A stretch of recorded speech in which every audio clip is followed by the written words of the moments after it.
Você sabe que nós encontramos até hoje 3 exemplares de crucificado? Ah, é? Só. Caramba. Por quê? Mas crucificado, só pra gente contextualizar, era algo comum na época. Muito, milhares, se não milhões. Eu estou resistindo a falar milhões, mas eu estou quase falando milhões. Não posso falar milhões com certeza, mas milhares eu posso. Milhares de pessoas foram crucificadas pelos romanos. A cruz era uma coisa tão detestada que a palavra crux, em latim, era um xingamento. Caramba. Quando eu queria te amaldiçoar, eu falava crux. Teve uma época que eu vou lembrar o nome foi perto da época de Cícero. Tinha um advogado chamado Rabirus. Não, minto. O Rabirus é o que estava sendo acusado. E o advogado, na época de Cícero, colocou uma norma, uma jurisprudência, em que a palavra crux não deveria ser pronunciada diante dos ouvidos de um cidadão romano. Seria como falar um palavrão aqui. Existem certas palavras que o YouTube hoje também... Sim, barraria, né? Crux era uma delas. Entendi. Aí havia 5 formas de pena capital dos romanos. Você tinha lapidação, quando a pessoa era apedrejada. Você tinha o cremácio, quando a pessoa era cremada viva. Você tinha o afogamento. Tinha mais uma que eu esqueci, a última, que era a crucifixão. E era considerada a pior de todas. A pior de todas? Pior de todas. Caramba. Aí, por que só encontramos 3 exemplares de crucificados até hoje? Porque o crucificado não tinha direito a um sepultamento digno. O corpo dele era jogado num lixão chamado putenescum. Olha só. De onde vem a palavra PUTA, que significa putrefazer. Aí muitos até pegavam isso e falavam o seguinte, é mito da Bíblia que Jesus foi sepultado no túmulo de José de Arimateia, porque os romanos... jogavam o corpo ali. Só que encontramos já 3 exemplares que fugiram à regra. Um encontrado na Itália, acho que foi na Itália, o outro foi em Roma e o outro em Israel. O de Israel foi o primeiro a ser encontrado. Em 1969, perto da Guerra de 6 Dias, estavam reconstruindo Jerusalém depois da guerra e tinha um bairro lá, que existe até hoje, chamado Givat Hamivtar. Os tratores passaram e bateram num túmulo antigo. Caramba. E dentro desse túmulo tinha uma caixa de pedra que nós chamamos de ossário ou ossuário. Porque a pessoa, depois que morria... É interessante, o sepultamento era 1 ano depois de sua morte. Caramba. Porque você morria, o seu corpo era colocado no sepulcro, que era uma caverna. Depois de 1 ano, o pessoal ia lá, tirava os seus ossos, colocavam nessa ossário, caixa. Aí colocavam num gavetão assim, e você estava com o túmulo pronto para outro membro da família. Entendi. Esse que era o aproveitavam, né? Aí aproveitavam. Acharam esse ossário.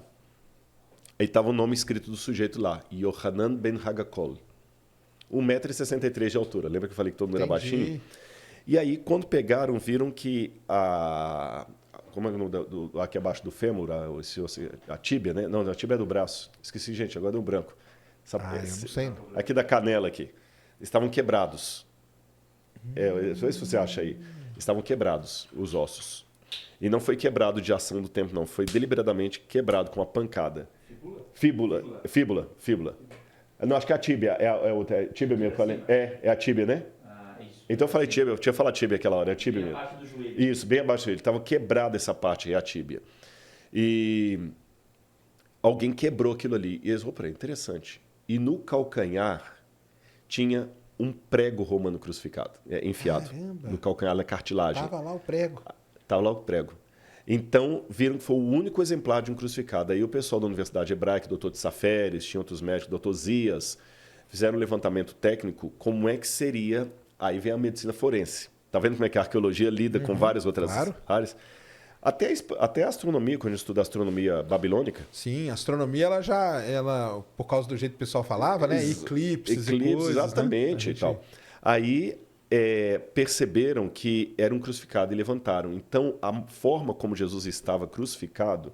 Tem como mostrar alguma coisa aqui? Tem, qualquer coisa. Se você escrever aí Crucifixion Archaeology, só coloca assim em inglês, vai ficar mais fácil de achar. Aí coloca nas imagens que eu já vou mostrar qual. Crucifixion Archaeology. Aí o que acontece? O formato como o sujeito era colocado na cruz...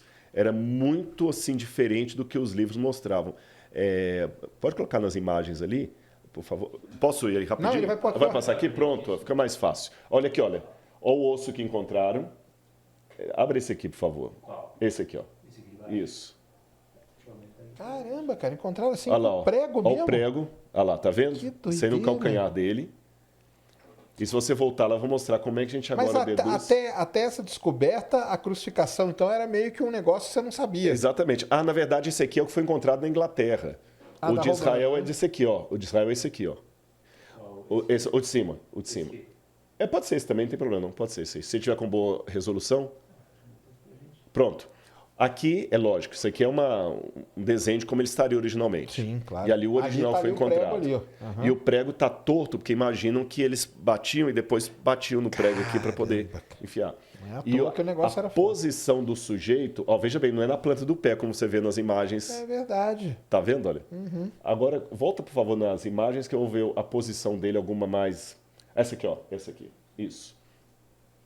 Caramba, seria essa assim, a ideia do crucificado, com a diferença que aí o sujeito está amarrado. Na verdade, as mãos eram pregadas. Aí o prego na mão era na mão mesmo, era aqui no meio. No meio.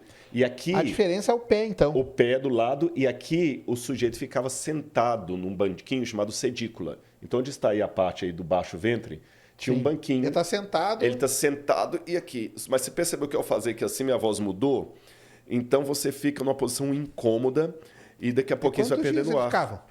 É isso que é interessante. Os romanos, eles faziam a crucifixão para durar vários dias, provocando dor. Dificilmente alguém morria pela cruz. Ele morria de insolação, desidratação. Era mais uma tortura, né? E Jesus morreu com 3 horas. 3 horas? Isso foi um surpresa. Tanto é que o soldado romano falou assim, mas ele já morreu. Não era para morrer tão rápido assim. E quando a pessoa... Mas não matavam, então, com aquele negócio da lança não existe. Não, existe. Mas qual foi o lance da lança? Quando eles queriam apressar a morte da pessoa, que eu falei que ficava 3, 4 dias, eles praticavam o crurifrágio, que era quebrar as pernas. Por quê? Se eu tivesse na posição desse sujeito aqui, assim, sentado na cadeira, vocês perceberam em casa que a minha voz mudou de tom?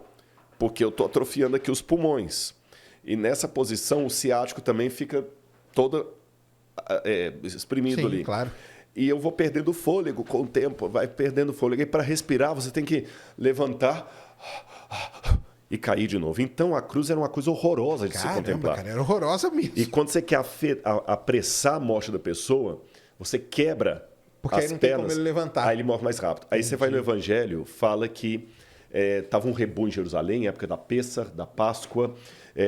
Tinha um grupo que queria crucificar Jesus, mas ficou com medo de ter uma reação dos partidários de Jesus.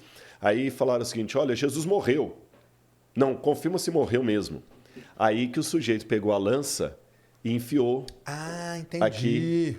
Então não foi a lança que matou ele. Não. A lança foi para confirmar se ele estava morto ou não. E como viram que já estava morto, eles quebraram as pernas dos ladrões que estavam do lado. O Evangelho fala isso, mas não fala por que quebraram as pernas. Mas agora, aí vem o cruzamento da arqueologia com a Bíblia. Eu sei que quebravam as pernas para apressar a morte dos 2 ladrões. Mas de Jesus nunca foi encontrado nada disso. Nada. Nem a cruz, nem não a cruz, existe, nada. O mito do encontro da cruz é de Helena, mãe de Constantino, que foi lá no 4º século, que encontrou o pedaço da cruz de Jesus. Aí uma parte está lá na Maison du Trésor, lá da Igreja de Notre-Dame, de Paris. Outra parte está lá em Jerusalém. Mas, assim, até uma ironia de Lutero, que diz que encontraram tantos pedaços da cruz de Jesus que conseguiram construir 2 arcas de Noé e ainda sobrou um bercinho, né? Então, quer dizer... Tinha tanta gente que fala que encontrou. Com tanto pedaço da cruz, deu para construir 2 arcas de Noé e ainda sobrou um bercinho.